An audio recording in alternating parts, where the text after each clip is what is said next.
हरे कृष्ण। आज के श्रीमद् भागवत कक्षा में आप सभी का स्वागत है।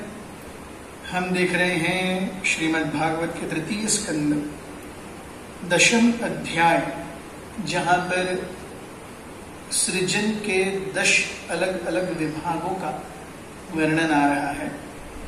कल हमने इस अध्याय पर चर्चा केवल शुरू की थी, जहां पर हमने देखा कि ब्रह्मा जी क्या करते हैं, भगवान की प्रार्थनाएं करते हैं और विदुर जी को मैत्रेय मुनि बताते हैं कि किस प्रकार से सृजन आगे बढ़ता गया। और हमने देखा कि एक आदर्श शिष्य के रूप में किस प्रकार विदुर जी ने मैत्रेय मुनि के हृदय को आनंद दिया। ही सैटिस्फाइड मैत्रेय मुनि by his very genuine inquiries, and because of that Maitreya Muni was very happy to answer the questions of Vidura। और मैत्रेय मुनि क्या कहते हैं ये हमने देखा था कि विरिंचितोपि तथा चक्रे दिव्यम दर्शशतम तपः आत्मान्यात्मनमावश्येत यथा भगवानज। The greatly learned sage Maitreya said, "O Vidura, Brahma has thus engaged himself in penance for 100 celestial years, as advised by the personality of Godhead, and applied himself in devotional service to the Lord." तो कल हमने यहाँ से चर्चा की थी, देखा था कि किस प्रकार से ब्रह्मा जी ने भगवान से आशीर्वाद प्राप्त किए हुए होने के बावजूद भी और तपस्या की, ताकि आगे जाकर के इस तपस्या के कारण वो अच्छे से सृजन या उनके ऊपर जो उत्तरदायित्व सौंपा गया है उसे वो निभा सके। और हमने विस्तृत चर्चा की थी कि किस प्रकार से ये देवताओं और असुरों में अंतर है।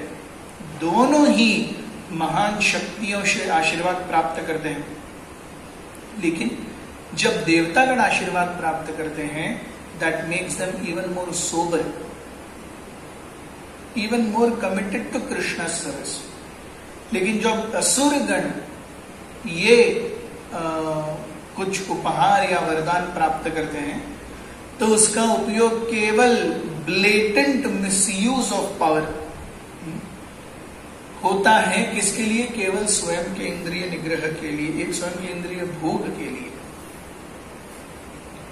और हमने देखा था आखिरी में श्लोक क्रमांक 10, जहां पे विदुर मुनि कहते हैं, श्लोक क्रमांक 9, कि ब्रह्मा जी जो कि इस सृष्टि के सबसे वरिष्ठ व्यक्ति हैं, क्योंकि उन्होंने भगवान को अपनी शुद्ध प्रेमा भक्ति से प्रसन्न किया है, इसीलिए उनको प्रसन्न करने के कारण ब्रह्मा जी के हृदय में ये 14 भुवनों की निर्मिति और 3 विभागों में उनका भाजन, 3 अलग अलग खंडों में उनका विभाजन कैसे होना है इसका ज्ञान। तो 3 खंड कौन से हैं? सत्वगुणी क्रिएशन, रजोगुणी और तमोगुणी। तो रजोगुणी क्रिएशन क्या है? भूलोक और भूवरलोक। भूलोक में हम हैं और उससे ऊपर भूवरलोक, उससे ऊपर स्वर्गलोक से सत्यलोक तक ये सत्वगुणी क्रिएशन। और भूलोक से नीचे अतल, वितल, सुतल, तलातल, महातल, रसातल, पाताल, ये तमोगुणी creation. So 14 planetary systems in 3 different gunas. तो विदुर जी ने कहा कि कृपया मैत्रेय मुनि हमें आप अच्छे से सारी चीजें बताइए।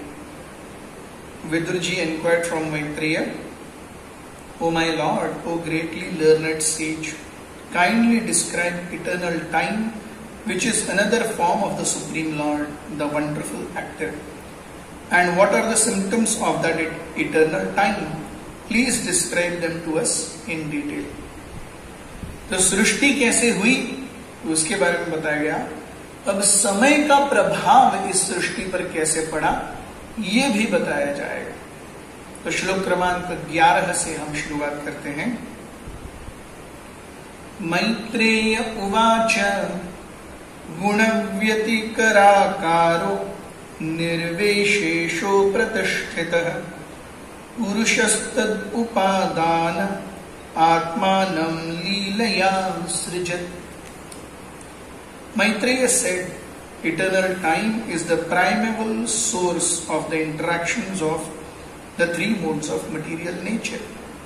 It is unchangeable and limitless, and it works as an instrument of the Supreme Personality of Godhead for His pastimes in the matter of creation. तो समय जो है, प्रश्न पूछा गया है समय के बारे में, तो उत्तर भी उसी दिशा में आगे बढ़ रहा है. समय क्या है? भगवान का सेवक है, जो इस भौतिक जगत में भगवान की विविध लीलाओं के कार्यान्वयन के लिए वो उपयोगी पड़ता है. So it is an agent और an agency of the supreme lord which carries out things. तो प्रभुपाद जी बहुत सुंदर तात्पर्य देते हैं. वे कहते हैं, the impersonal time factor is the background of the material manifestation as the instrument of the supreme lord. तो समय क्या है? ये भगवान का एक निराकार रूप है. क्यों उसे भगवान का रूप माना गया है? हम देखते हैं, भगवान सारी चीजों के स्वामी हैं. किसी भी चीज का अंत करने की क्षमता भगवान के अंदर है. उसी प्रकार से इस भौतिक जगत में भी सारी चीजों का जो अंत होता है, केवल अंत ही नहीं, ऑल द 6 ट्रांसफॉर्मेशंस, जो शरीर के अंदर 6 बदलाव होते हैं, birth, growth, maintenance, by products, dwindling and death. तो जन्म, बड़े होना, अपने आप को संभालना, रेगुलरली स्थिति में रखना, बच्चे पैदा करना, धीरे धीरे प्रौढ़ अवस्था, वृद्धावस्था और बाद में मृत्यु. तो ये 6 जो अलग अलग प्रभाव शरीर पर दिखते हैं, ये शरीर पर प्रभाव के कारण बदलने का औचित्य क्या है? ये क्यों हो रहा है? ये समय के कारण हो रहा है. So it is time factor which is causing transformations in our body. अगर समय न हो तो शरीर ऐसा ही रहेगा. इसलिए हम देखते हैं भगवान का शरीर नवयौवन क्यों है? क्योंकि वहां पे समय का प्रभाव ही नहीं है.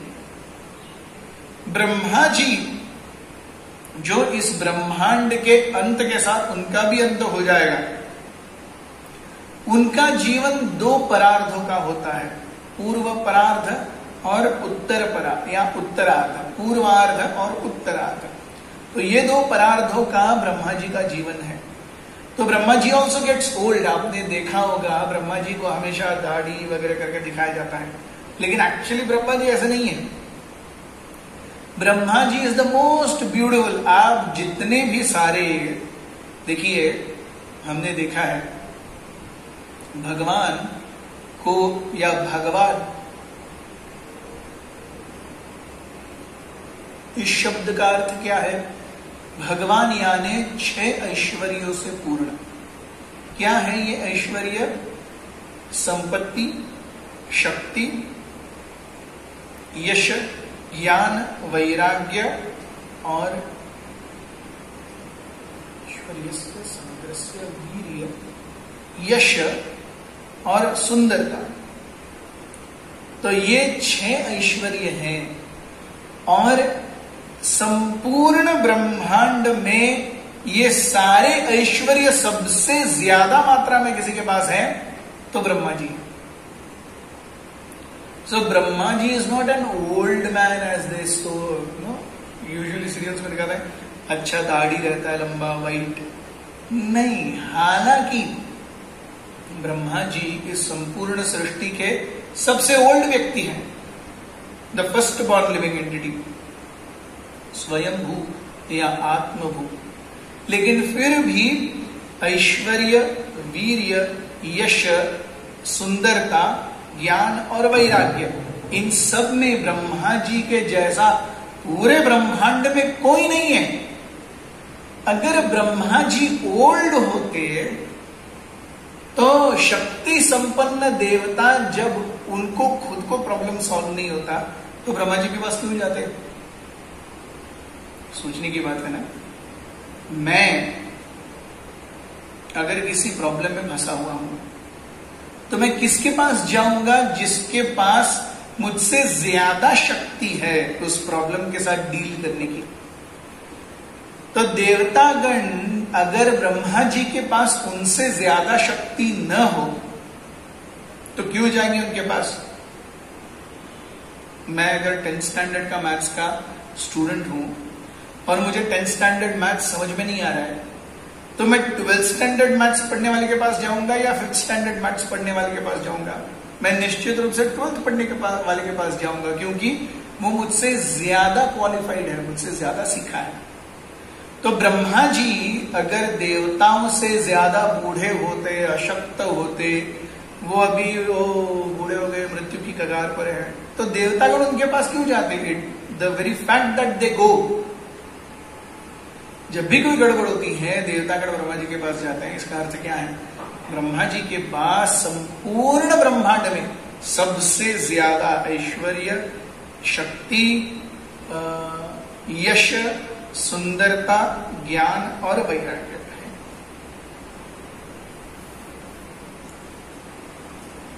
तो प्रभुपाद जी यहां कहते हैं कि समय जो है ये भगवान का एक निराकार रूप है। क्यों निराकार है? क्योंकि वो दिखता नहीं है, वो केवल उसकी अनुभूति हो सकती है। जैसे मायावाद दर्शन कहता है कि भगवान दिखते नहीं है, उनकी अनुभूति हो सकती है। तो समय दिखता नहीं है लेकिन उसकी अनुभूति हो सकती है। अनुभूति कैसे होगी? अरे मैं जब बचपन में था तब मेरा वो शरीर नहीं है, आज मैं बड़ा हो गया हूं, थोड़े समय मेरे सर पे बाल थे, आज मैं गंजा हो रहा हूं, अनुभूति है।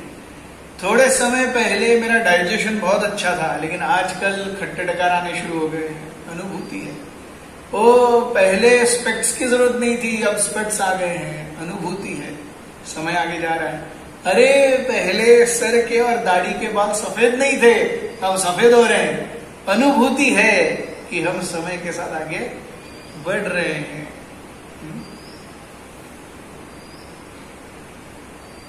तो ये जो समय है ये भगवान का निराकार रूप है। तो जो पानी की बात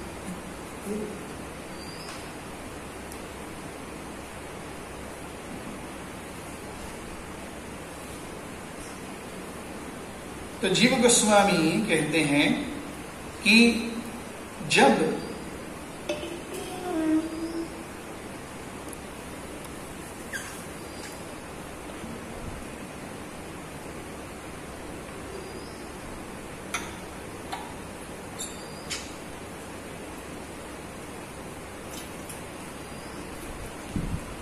समय उत्पन्न होता है तो समय क्या करता है?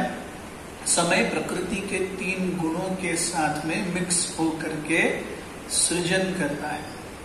और ये सारे सृजन जो हैं ये 10 अलग अलग स्टेजेस में आगे जाते हैं और उसके बारे में ही हम पढ़ने वाले हैं। श्लोक क्रमांक 12। विश्वं वै ब्रह्म तन्मात्रं संस्थितं विष्णुमायया ईश्वरेण परिच्छिन्नं कालेन व्यक्तमूर्तिना।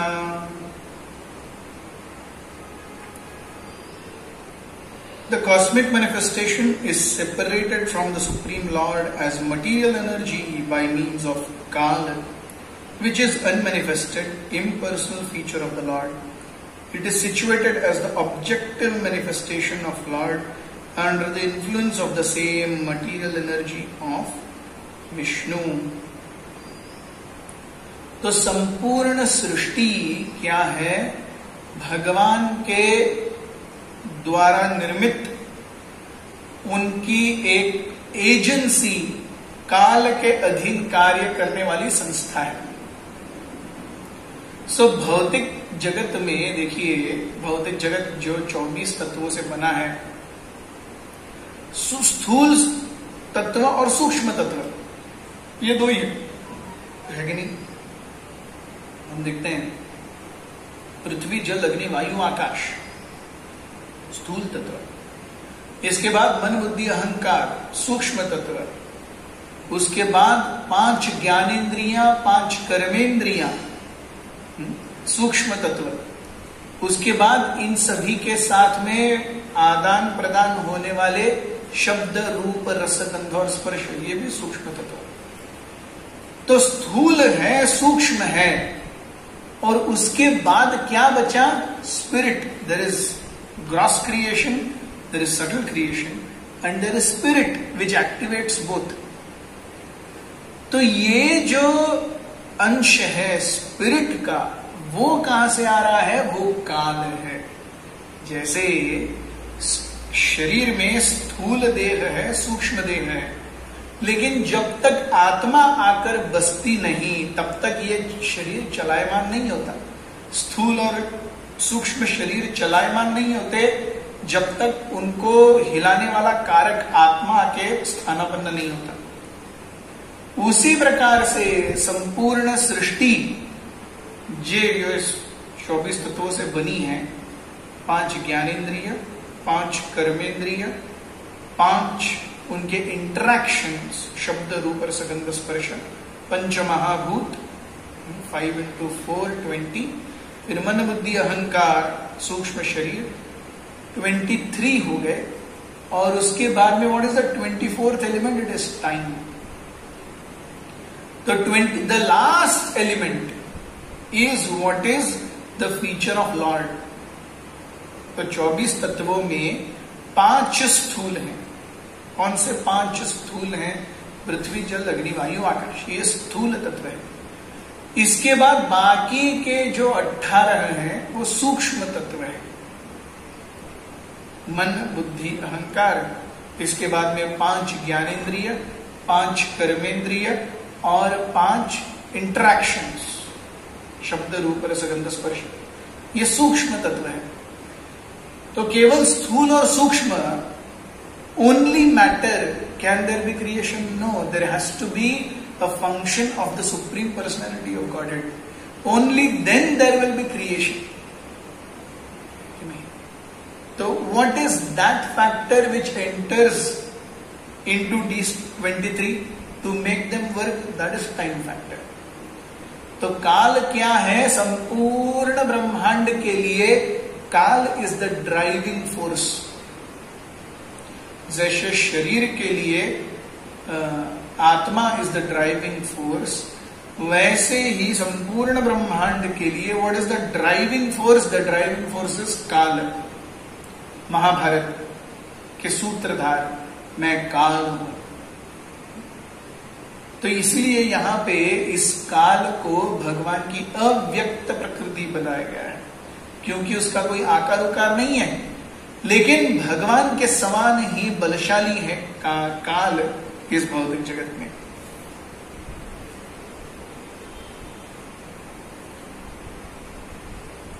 श्लोक क्रमांक 13। यथेदानीं तथाग्रे च पश्चादप्येतदृशम्। The cosmic manifestation is as it is now. It was the same in the past and it will continue in the same way in the future. तो भगवान का ये जो शक्ति है, जिसे हम ये ब्रह्मांड कहते हैं या सारे ब्रह्मांड मिला करके the cosmic manifestation, it is basically constant. पहले भी ऐसी ही थी, अभी भी ऐसी है। तो फिर हम भौतिक प्रकृति को नश्वर क्यों बताते हैं?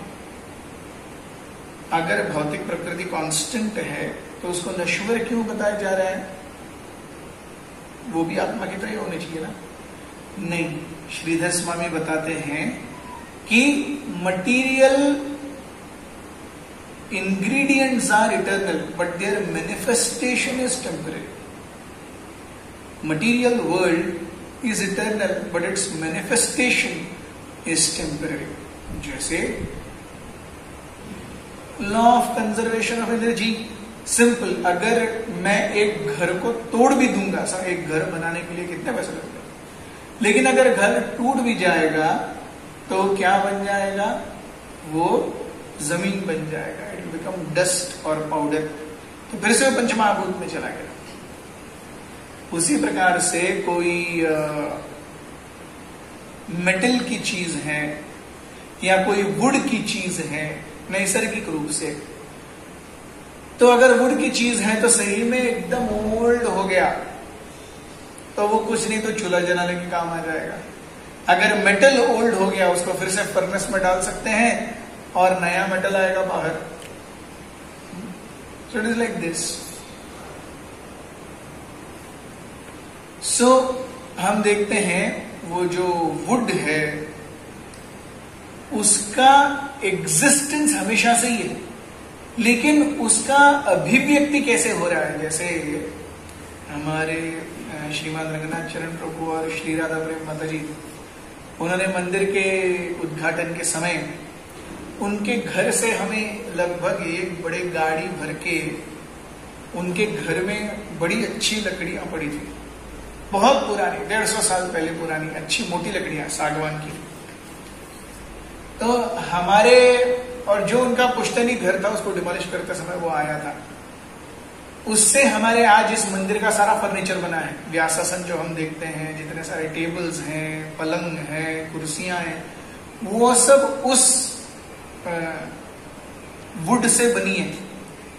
तो वो वुड पहले 150 साल तक उनके घर के छज्जों के रूप में था या लकड़ी में था, वो लकड़ी वैसी है, लेकिन अब उसका स्वरूप क्या हो गया है, व्यासासन हो गया है। या उस लकड़ी का स्वरूप क्या हो गया है, पलंग हो गया है। उस लकड़ी का स्वरूप क्या हो गया है, चेयर हो गया है। तो wood has always been constant, लेकिन पहले जो घर का भाग था अब वो फर्नीचर। इसी तरह से मटीरियल नेचर इज कांस्टेंट, लेकिन उसकी जो अभिव्यक्ति है वो आती है जाती है, आती है जाती है, ऐसे।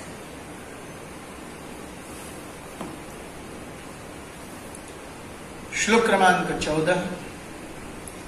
सर्गो नवविधस्तस्य प्राकृतो वैकृतस्तु यः कालद्रव्य गुणैरस्य त्रिविधः प्रतिसंक्रमः।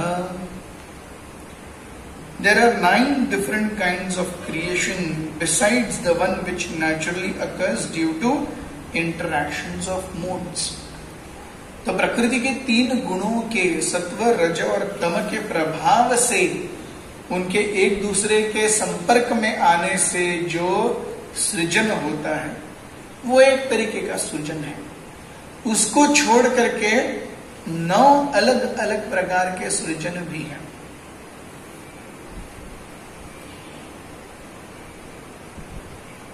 तो प्रभुपाद जी कहते हैं कि तात्पर्य में कि सृजन है, इसका अर्थ प्रलय भी है। जातस्य ही ध्रुवो मृत्युर ध्रुवम जन्म मृतस्य च तस्मात् अपरिहार्य अर्थ्ये नत्वम शोचितुम अर्हसि। जो जन्मा है उसका मृत्यु निश्चित है, और जो मृत्यु के मुख पड़ा है उसका जन्म निश्चित है। तो व्यर्थ में क्यों शोक कर रहे हो अर्जुन? तो भगवान कहते हैं, तो यहां हम देखते हैं कि जो भी अस्तित्व में आया है उसका विनाश तो लिखा हुआ है। ओनली थिंग इज वो होता कैसे है। तो विनाश ये 3 प्रकार से होता है या 3 स्तरों पर होता है। हम ये पहले भी देख चुके हैं। This is a revision. 3 kinds of annihilations या 3 kinds of pralaya. One is called as nitya pralaya, second is called as नैमित्तिक प्रलय, and third is called as आत्यंतिक प्रलय। तो आत्यंतिक प्रलय जब संपूर्ण ब्रह्मा जी की अवधि खत्म हो गई जीवन, और ब्रह्मा जी समेत सारा ब्रह्मांड फिर से विष्णु के उदर में चला जाएगा, वो है आत्यंतिक प्रलय। After 100 years of Brahma ji existence. उसके बाद में दूसरा है नैमित्तिक प्रलय। नैमित्तिक प्रलय अर्थात किसी निमित्त से आने वाली। अब वो निमित्त क्या है? कई बार it is the change of yugas that acts as a निमित्त।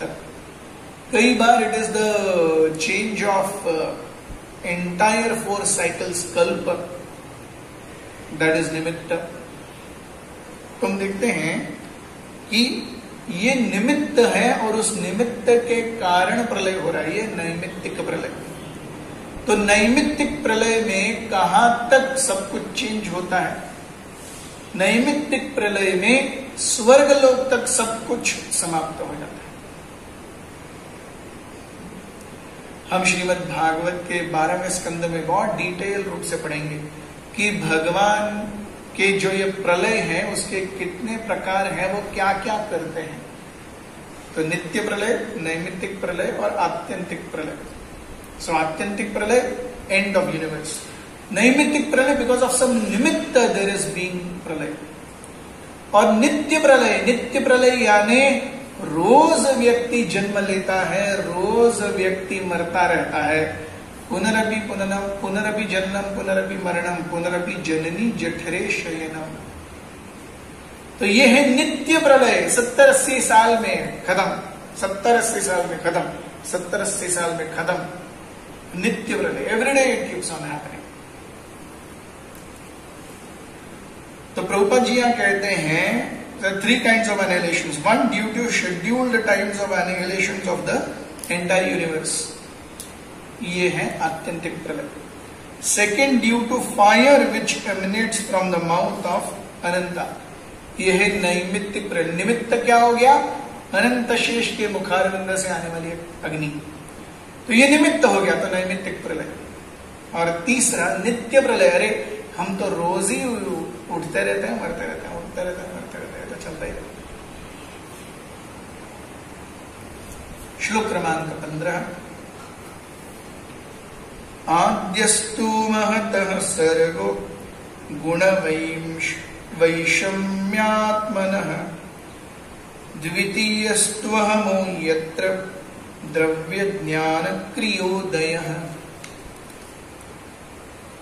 Of the 9 creations, the first one is the creation of Mahat Tattva or the sum total of manifested ingredients. हमने देखा था कि भगवान महाविष्णु जब योग निद्रा में हैं, तो उस योग निद्रा में उनके हर एक रोम से हजारों हजारों करोड़ों ब्रह्मांड बाहर आते हैं।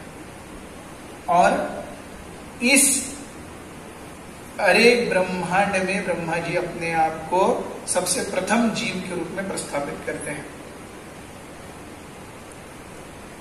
सो महत्त्व अर्थात जब भगवान महाविष्णु ये कारणोदक सागर में लेटे हुए हैं और उनके हरेक रोम से ब्रह्मांड आ गया, तो ब्रह्मांड चलेगा कैसे? तो ब्रह्मांड के अंदर भगवान महाविष्णु क्या करते हैं? गर्भोदक्षाय विष्णु के रूप में स्थानापन्न हो जाते हैं। स्थानापन्न होने के बाद क्या होता है? देयर इज क्रिएशन ऑफ महत्त्व। और ये महत्त्व क्या है? ये उस प्रधान का एक छोटा सा अंग है जिससे कारणोदक सागर बना है। तो कारणोदक सागर यानी वो सागर जो कारण जल से आता है। क्यों से कारण समुद्र कहा जाता है? क्योंकि ये सारे के सारे 23 तत्व जो हैं वो उस कारण समुद्र से मिलते हैं, इसलिए। So sum total of material elements is there wherein the modes interact with the presence of the Supreme Lord. तो महत् तत्व की अभिव्यक्ति के बाद में क्या होता है? There is modes interact। तो जब प्रधान से महत्त्व की निर्मित होती है, महत्त्व ये समय और 3 गुणों के चलाने से ये महत्त्व क्या होता है? चलता रहता है। In the second, the false ego is generated in which the material ingredients, material knowledge and material activities arise. तो प्रथम क्रिएशन है ऑफ महत तत्व. Second creation is of false ego. तो ये महत तत्व, फॉल्स ईगो और प्रकृति के तीन गुण, these are the most important binding factors that we have. श्लोक क्रमांक 16. भूत सर्ग तृतीयस्तु तन्मात्रो द्रव्य शक्तिमान चतुर्थ ऐन्द्रिय सर्गो यस्तु ज्ञाना क्रियात्मकः. The sense perceptions are created in the third creation, and from these the elements are generated. तो प्रथम सर्ग यानी महत्त्व, द्वितीय सर्ग यानी क्या आता है? अहंकार आता है. उस अहंकार में क्या होता है? Material knowledge and material activities. तो अहंकार का अविभाज्य अंग क्या है? भौतिक क्रियाएं और भौतिक चेतना. इससे जब तक हम ऊपर नहीं उभरते, we have actually not touched transcendence. So तृतीय सर्ग क्या है?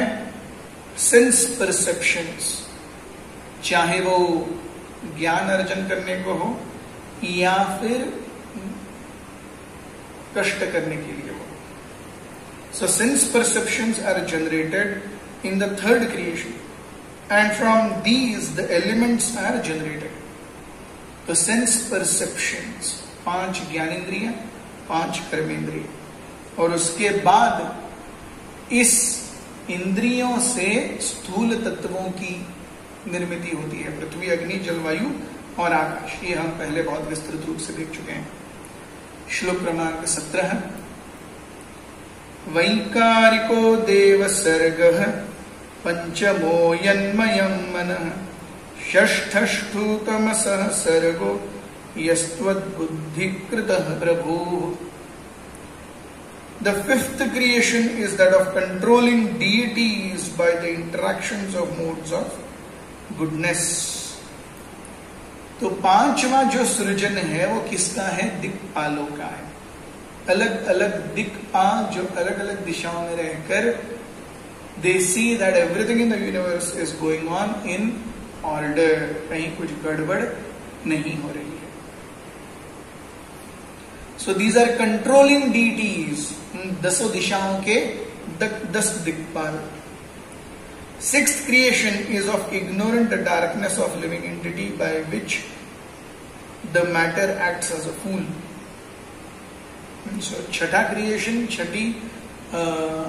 छठा सृजन क्या है? It is of ignorant darkness. तमोगुण के कारण जो अंधेरा उत्पन्न होता है वो द्योतक है. That is what is sixth creation. और इस प्रभाव से क्या होता है कि हम जो आत्मा है या जो आत्मा है अपने आप को भौतिक प्रकृति से ज्यादा समन्वय करने लगती है. Although it is spiritual, still the misidentification of considering myself the body has begun. So by which the master acts as a fool. हम सभी मास्टर्स हैं, हम सभी जीव हैं, हम सभी इस भौतिक शरीर से कहीं ज्यादा ऊंचे हैं, लेकिन हमने अपने आप को इस शरीर के अंदर कैद कर लिया. किसके कारण? कर्मों की श्रृंखला के कारण.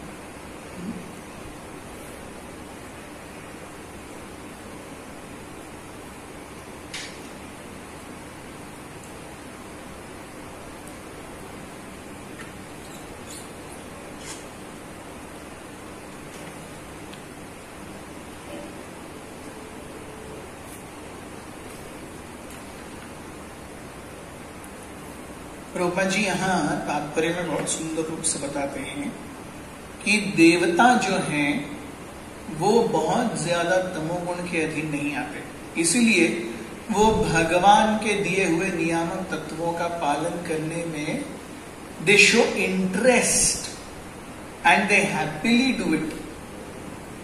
दानवों का कैसा होता है, वो सुनेंगे भी नहीं, और अगर कोई उन्हें कुछ सत्य भी सुनाने जाएगा तो भी वो खरी खोटे ही सुनाएंगे. So this is the difference between sattva and tama. So demigods in higher planetary systems, देवताओं ने कहा गया है सत्व गुण में है, नीचे जो हैं वो तमो गुण में है.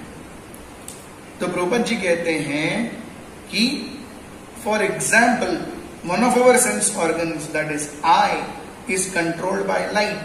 The light is distributed by sun rays and their controlling deity is sun. तो आज जो हमें इतना प्रकाश दिख रहा है, प्रकाश इसलिए है क्योंकि सूरज अपने आप जल रहा है, और केवल अपने आप ही नहीं जल रहा, बहुत ज्यादा ताप और ऊर्जा देता है बाकी सभी के लिए. केवल अपने लिए जलता नहीं है, वो दूसरों को भी ऊर्जा देता है, ताप देता है.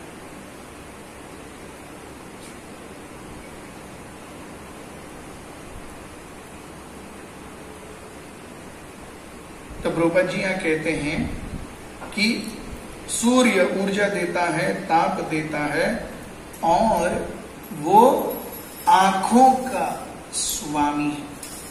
So there is senses, what the activity the senses are doing, and the controlling deity the sun. इसी प्रकार से हर एक इंद्रिय का एक कंट्रोलिंग डीटी है, वो भी हमने देखा था थोड़े अध्याय पूर्व, कि every single limb of the body has a controlling deity. इसलिए हम देखते हैं, हम वैष्णव तिलक क्यों लगाते हैं.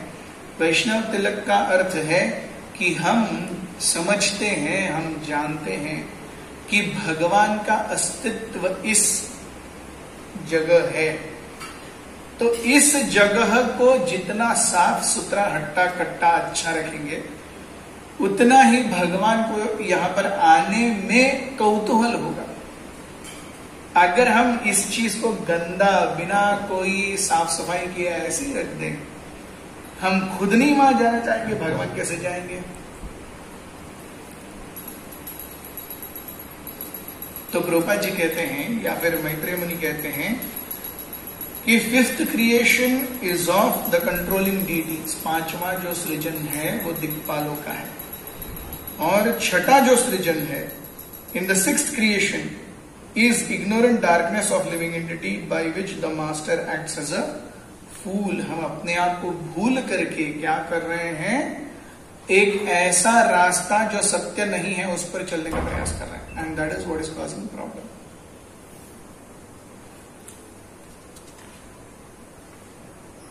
श्लोक क्रमांक 18. षडी में प्राकृता सर्गा वैकृतानपि मे शृणु रजो भाजो भगवतो लीलेयं हरिभेषत हरिमेधसः. All the above natural creations by the external energy of the Lord. Now, hear from me about the creation of Brahma, who is an incarnation of the mode of passion, and who in the matter of creation has a brain like that of the Supreme Personality of Godhead. तो ब्रह्मा जी, हमने देखा ब्रह्मा जी का संपूर्ण शरीर जो है वो बुद्धि से बना हुआ है. His entire body is made up of intelligence. सोचिए, यहां पे एक इंटेलिजेंट व्यक्ति क्या क्या नहीं कर सकता. तो अगर ये इस जगह की बात है, जब ब्रह्मा जी इंटेलिजेंटली एक्ट करते हैं,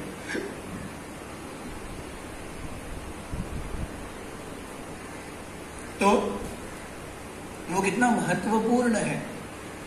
हम देखते हैं कि above, all above are natural creation by the external energy of the Lord.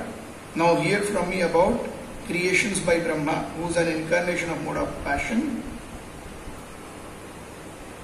and who in the nature of creation has a brain like that of the Supreme Personality of Godhead. तो सर्ग और विसर्ग दो प्रकार के सृजन हैं. सर्ग के बारे में अभी बताया, अब विसर्ग के बारे में सुनो. और ब्रह्मा जी ऐसे ही पागल नहीं है, कोई भी आया एरा कह रहा तो खरा, क्योंकि एप्लीकेशन एक ही आया था इसलिए जॉब मिल गया। एक बार एक व्यक्ति बहुत ही ज्यादा मतलब पढ़ने में अच्छा नहीं था, तो हर कोई पूछा करता था, अरे बंटी तू क्या करेगा बड़े होके, अरे बंटी तू कैसे करेगा बड़े होके, अरे बंटी तू कैसे करेगा बड़े होके। तो जब बंटी बड़ा हुआ तो उसे क्या दिखा, he went for an interview. Interview में एक ही आदमी है बंटी, वो तो सिलेक्ट होना ही होना है, कैसे नहीं होगा, कोई और है ही नहीं। तो इस तरीके से बंटी को जॉब लग गया। इट इज नॉट दैट कि बंटी बहुत ज्यादा मेधावान है, but the fact is Bunty अकेला है। उसी प्रकार से हम देखते हैं कि all the above natural creation by external energy of the lord, now hear from me about the creations by Brahma, who is an incarnation of the mode of passion and who in the matter of creation has a brain like that of the supreme personality of godhead. तो जब creation की बात आती है, जब सृजन की बात आती है, तो ब्रह्मा जी का कार्य भी स्वयं भगवान के तरह ही चलता है। देखिए, अल्टीमेटली भगवान चाहते हैं कि अच्छा सृजन हो, तो क्या भगवान किसी भी ऐरे गहरे नत्थुगेरे को दे देंगे? ऐसा नहीं होता, ऐसा नहीं होता। हमें जब ड्राइविंग लाइसेंस मिलता है, तो ड्राइविंग लाइसेंस क्या है, बेसिकली सरकार ये इंश्योर कर रही है कि कोई भी अगर गाड़ी लेके रास्ते में आता है उसके पास वो कार्ड होना चाहिए, ड्राइविंग लाइसेंस।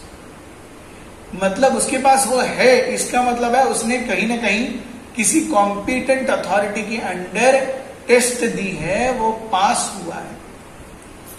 ऐसे ही किसी को भी रास्ते पर लेके जाके गाड़ी में और ये करेगा, उसको जेल हो सकती है। उसी प्रकार से ब्रह्मा जी को भगवान ने चुना है सृष्टि आगे बढ़ाने के लिए। इतना महत्वपूर्ण कार्य दिया है, क्या किसी भी ऐसे को ही दे दिया? जैसे उस बंटी का सिलेक्शन हुआ था, अरे बंटी है निकम्मा लेकिन अकेला ही आया पोस्ट के लिए, तो क्या करे, अभी देना ही पड़ेगा। क्या ब्रह्मा जी का सिलेक्शन ऐसे ही हुआ, अरे ब्रह्मा जी अकेले ही है, कोई है ही नहीं, चलो दे दो काम? ना, he is really qualified in terms of creation. His brain works exactly like Supreme Personality of Godhead. That is why Supreme Personality of Godhead has given him that task of creation. तो यहां हम देखते हैं कि हमने पहले देखा था कि ब्रह्मा जी जब प्रार्थना करते हैं, भगवान आप आशीर्वाद दीजिए, तो भगवान ने कहा था कि मेरे आशीर्वाद तुम्हारे साथी हैं। तो वो क्या आशीर्वाद है? ये आशीर्वाद है। In terms of creation, Brahma ji is exactly like the supreme personality of godhead, and that is because of the आशीर्वाद और the mercy of supreme personality of godhead. श्लोक क्रमांक 19। सप्तमो मुख्य सर्गस्तु षड्विदस्तुषां च वनस्पत्योषधिस्तावत् क्षारा विरुद्धोद्रुमा। The seventh creation is that of immovable entities. तो हम देखते हैं पहले क्या आया, सर्ग, उसके बाद में विसर्ग। पहले क्या आया,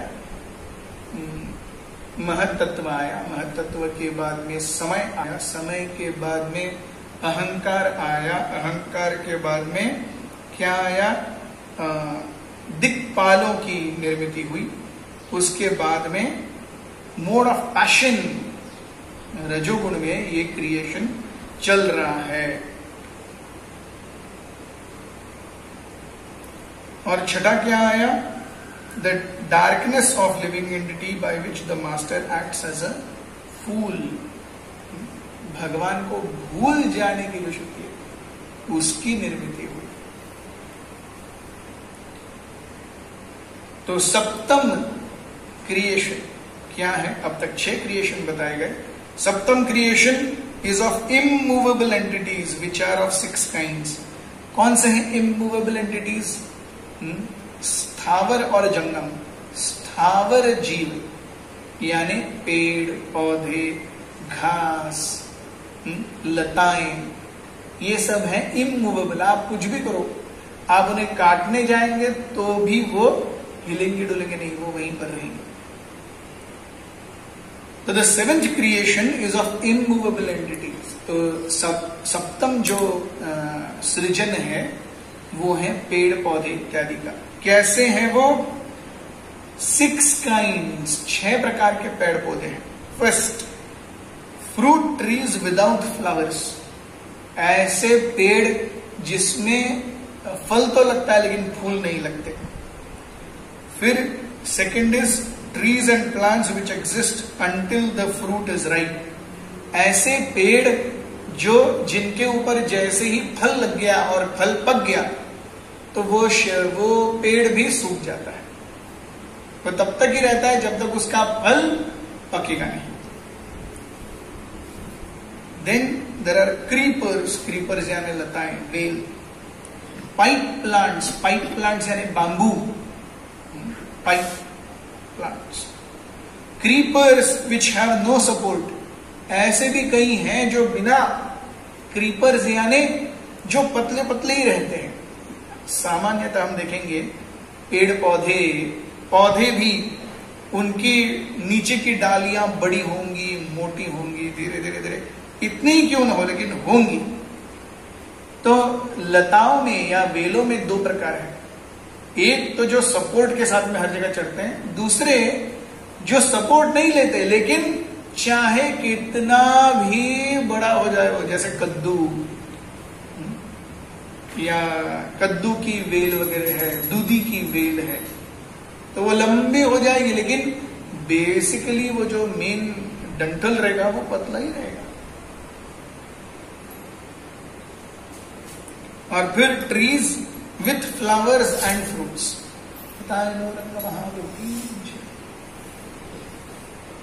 तो ऐसे पेड़ जिनके पास फूल भी हैं और फल भी हैं। तो 6 प्रकार के plants, those with flowers and fruits, those without flowers, then trees and plants which exist until fruit is ripe, pipe plants, creepers with support, creepers without support. तो 6 प्रकार के स्थावर क्रिएशन। श्लोक क्रमांक 20।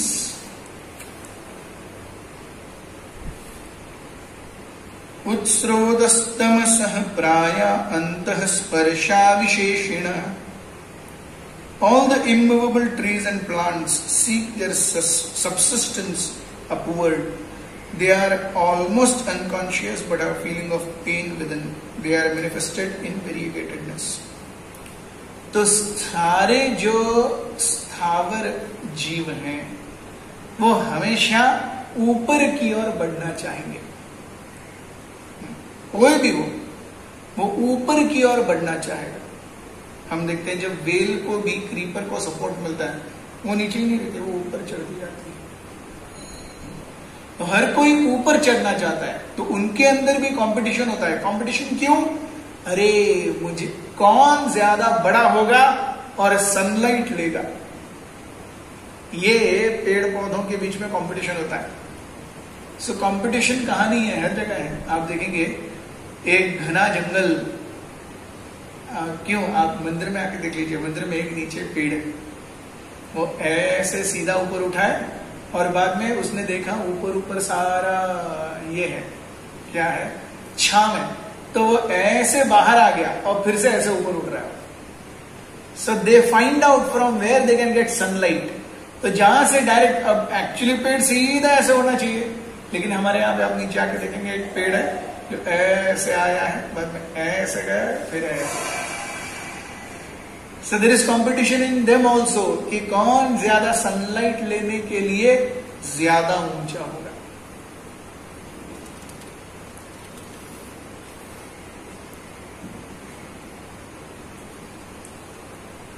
They are almost unconscious but have feeling of pain within them. लगभग निश्चेतन होते हैं। ये फैक्ट हम कैसे जान सकते हैं कि जब अगर कोई व्यक्ति लकड़ी से या किसी भी चीज से उनको काटता है, तो अगर हमारा कोई हाथ लेके काटने जाएगा तो कितना दर्द होगा, कितना चीखेंगे हम।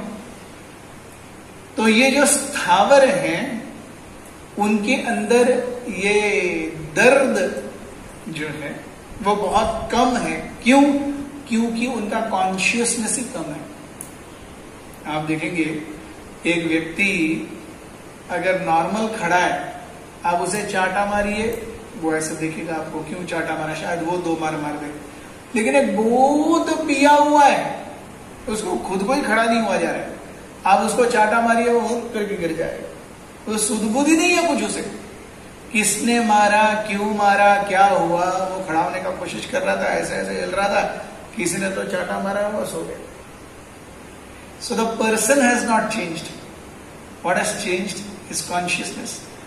He does not feel pain because he is already in the grasp of that liquor. दारू के नशे में वो उस दर्द का अनुभव नहीं कर पाता, वो आगे जाके होगा कभी। तो उसी प्रकार से तो साधारण दारू अगर ऐसा कर सकती है व्यक्ति को, तो फिर भगवान की माया शक्ति क्या क्या कर सकती होगी, ये हम विचार ही कर सकते हैं। सो साइंस ऑल्सो सेज कि प्लांट्स या पेड़ पौधों में सेंट्रल नर्वस सिस्टम नहीं होती। तो क्योंकि उनके अंदर सेंट्रल नर्वस सिस्टम नहीं है, और हम देखते हैं the sense of pain is carried through triggers in the central nervous system. तो वो ही नहीं है, इसलिए उनके अंदर there is sense of pain, but otherwise they are almost unconscious. पूरी तरह मूर्छित नहीं है, लगभग मूर्छित प्राय है। श्लोक क्रमांक 21। तिरश्चाश्मष्टमः सर्ग सोष्टाविंशद्विधो मतः अविदो भूरि तमसो घ्राणज्ञा हृदि वेदनः।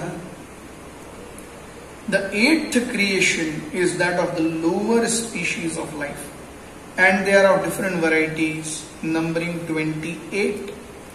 They are all extensively foolish and ignorant. They know their desirables by smell, but are unable to remember anything within the heart. तो सबसे पहले तो स्थावर जीव हैं, पेड़ पौधे इत्यादि 6 प्रकार के। फिर जंगम जीव में भी मनुष्य योनि है और बाकी प्राणी योनि है।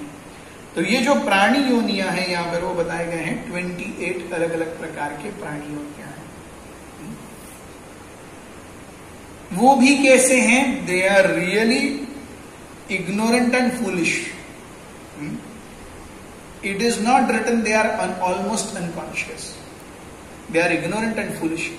आप एक चिकन को काटने जाएंगे या बकरी को काटने जाएंगे तो वो चीखेंगे, चिल्लाएंगे, वो प्रायः सुप्त नहीं है, उनको समझ में आता है।